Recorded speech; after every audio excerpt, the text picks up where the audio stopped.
ദൈവനാമം മഹത്വപ്പെടുമാറാകട്ടെ. ഈ വലിയ ശനിയാഴ്ച പ്രത്യാശയോടെയുള്ള കാത്തിരിപ്പിന്റെ ദിനമാണ്.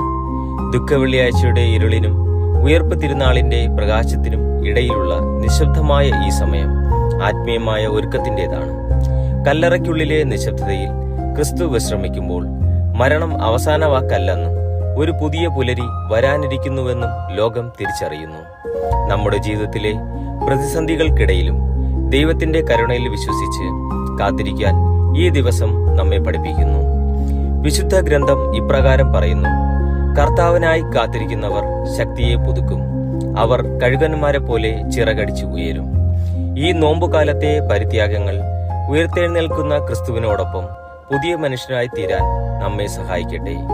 ഏവർക്കും അനുഗ്രഹീതമായ പ്രത്യാശയുടെ ഉയർപ്പ് തിരുനാൾ ആശംസിക്കുന്നു.